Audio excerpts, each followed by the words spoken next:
Ini gila sih, PS Vita Android dengan spek monster, RAM-nya 12 GB dan bisa main game PS5 dimanapun dan kapanpun.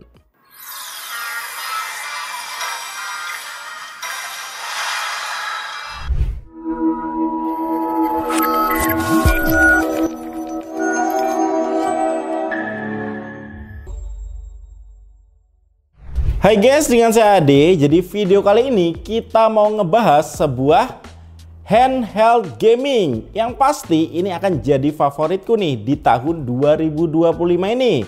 Karena secara desain ini cakep, simple, tapi speknya ini paling sangar. Nah, untuk CPU-nya ini Snapdragon 8 Gen 2, RAM-nya 12 GB LPDDR5X, storage-nya di 256 GB UFS 4.0, OS-nya Android 13 dengan baterai 5000 mAh. Untuk desainnya dari segi ukuran dan tombol-tombolnya ini PS Vita banget ya, bisa dibilang ini 90% miripnya. Makanya aku bilang ini adalah PS Vita versi Android. Nah, untuk gripnya ini jujur nyaman, dia nggak licin dan juga emang ini handheld kecil ya, seperti grip PS Vita lah. Dan bobotnya ini juga ringan, cuma 332 gram aja. Untuk tombol-tombolnya bagian kanan ada tombol action, jadi tombolnya ini kristal transparan gitu guys. Terus ada analog kanan dan tombol start dan select. Kalau di kiri di sini ada D-pad, ada analog kiri dan juga tombol home serta tombol screen capture. Nanti di bagian bawahnya di sini ada dual speaker ya yang langsung menghadap ke depan.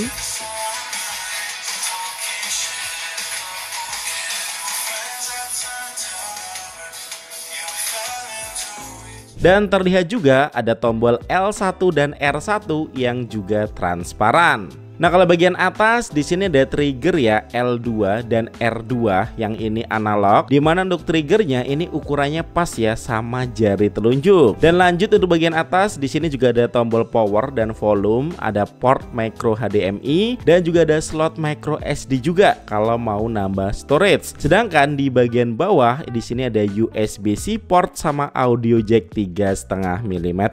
Nah, kalau untuk layarnya sendiri jujur ini kualitasnya bagus banget guys ya. Ini displaynya 5 inch mini LED, resolusinya Full HD 1080 x 1920 pixel, punya 155% sRGB dengan 1100 nits brightness. So pas ngegame terutama di dalam ruangan paling mentok 50% nih brightnessnya. Nah, kalau OS-nya sendiri ini ada launcher gamingnya sih ya, tapi tampilannya kurang oke. So saya lebih suka pakai launcher bawaan Android aja. Jadi tampilannya ini seperti tablet Android.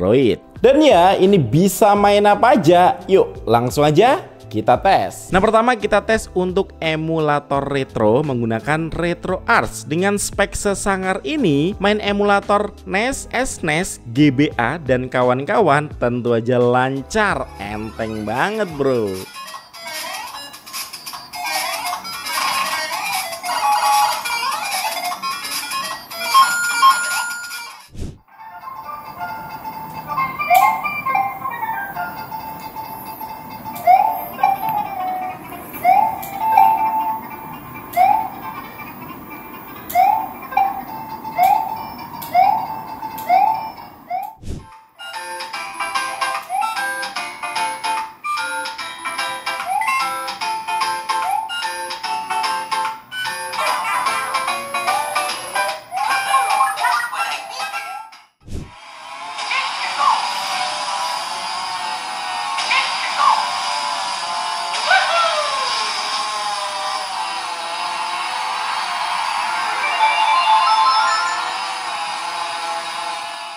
Nah, lanjut untuk main emulator GameCube dan juga Wii, tentu aja dilibas.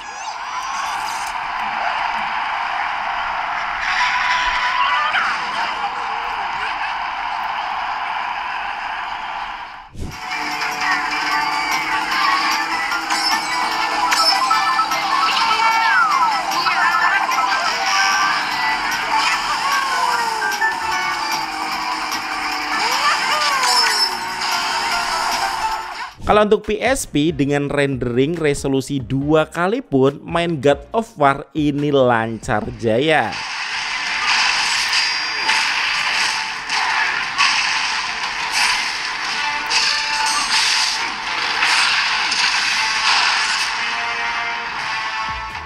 Bahkan sekelas PS2 masih bisa dilibas tanpa ada kendala.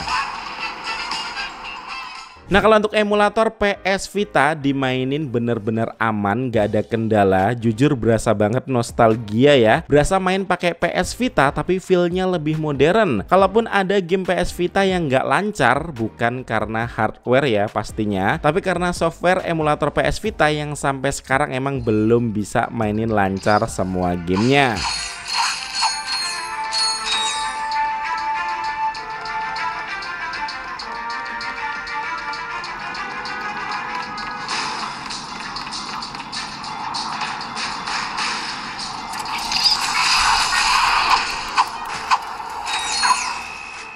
Oke, yuk lanjut untuk emulator Switch. Dengan resolusi 1 kali ini ternyata lancar. Bisa main game ini 60 fps dan dengan layar mini LED, warnanya tuh bener-bener hidup, hitamnya juga pekat ya. So berasa main di Switch Lite tapi dengan layar OLED.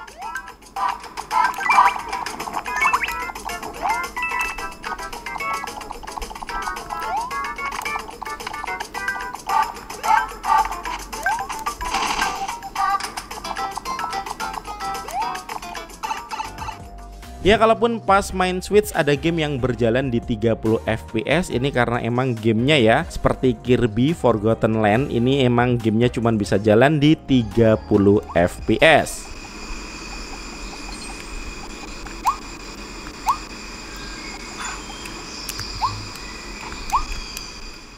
Sama untuk Zelda, ini untuk gameplaynya juga lancar, tapi memang ini juga bisa berjalannya di 30 fps. Tapi emang game ini berat guys ya, so kadang-kadang turun sampai 17 fps.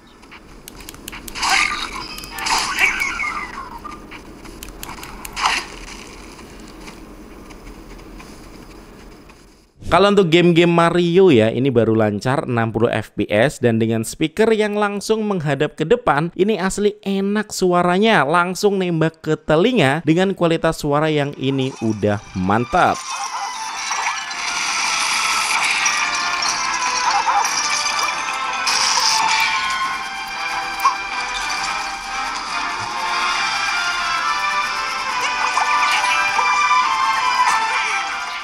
Nah, kalau untuk main game Android yang emang support gamepad sih ini aman aja ya tentunya, apalagi bukan game berat.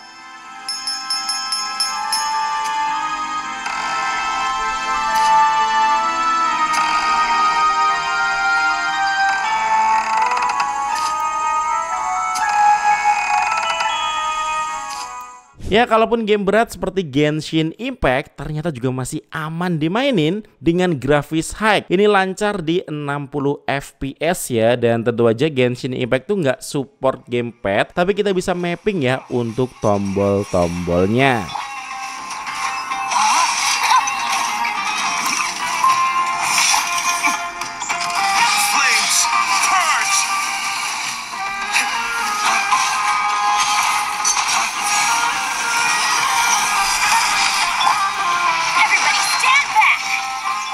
Nah, untuk speknya benar-benar sangar ya. Ini lancar buat mainin emulator dari yang ringan sampai yang berat. Untuk game-game Android dari yang ringan sampai yang berat pun ini aman. Dan mau tahu apa lagi gilanya? Ini bisa main game PS5. Ya, kalian nggak salah denger guys ya. Ini aku tes buat cobain PlayStation 5. Ini game terbaik tahun 2024 kemarin guys. Kita tes main Astrobot dan kalian bisa lihat sendiri. Ini lancar jaya, nggak ada lag sama sekali.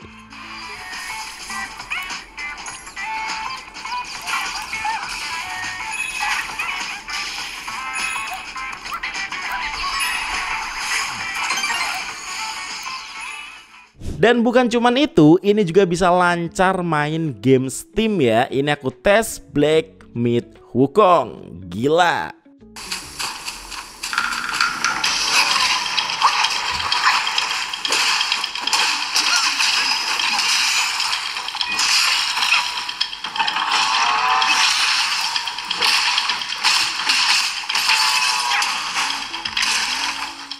Nah, ini tentu aja juga bisa dikoneksikan ke monitor dengan USB-C atau mini HDMI-nya. Jadi kita bisa main ke layar yang lebih besar, dan ini juga punya Bluetooth 5.3. Jadi bisa juga ya untuk dikoneksikan ke controller atau TWS.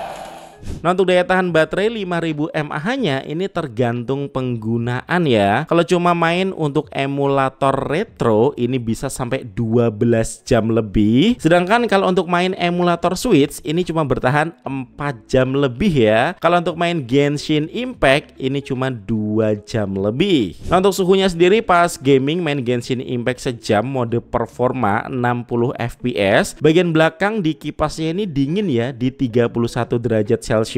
Paling panas di exhaustnya itu pun masih aman, masih di bawah 45 derajat Celcius. Nah, kalau bagian depan paling panas juga di layarnya ya, ini 44 derajat Celcius. Ya untungnya pas di bagian gripnya ini aman, cuma 36 derajat Celcius. So pas ngegame juga nggak berasa ada perubahan suhu di gripnya. Nah, untuk kesimpulannya, saya sebagai user PS Vita yang sampai sekarang pun masih saya pakai AYN Odin 2 Mini. Ini benar-benar perangkat idaman ya, karena desainnya ini benar-benar mirip sama PS Vita tapi punya spek yang gahar, dan dengan OS Android tentu lebih fleksibel ya untuk install emulator ataupun game-game Android. Dan gilanya ini tuh bisa main game PS5 atau bahkan Steam. Tapi ya itu pakai remote play guys ya, dan tenang aja walaupun pakai remote play tetap lancar dan tanpa lag karena dia ini punya koneksi yang udah Wi-Fi 7. Jadi ya walaupun remote play main di konsol ini tuh berasa seamless, berasa langsung main di konsol ini. Dan jangan lupa ini OS-nya Android, so tentunya bisa nonton YouTube juga atau bahkan ini buat TikTokan juga bisa. Yang untuk harganya sendiri memang nggak bisa dibilang murah guys ya, tapi yang jelas untuk saat ini adalah salah satu perangkat handheld Android terbaik. Nah, buat yang berminat untuk link belinya ada di deskripsi video atau boleh cek nih di tag produk YouTube Shopping di bawah ini. Oke, sekian dari saya Ade. Thank you buat kalian yang udah nonton video ini sampai habis. Kita ketemu lagi di video selanjutnya.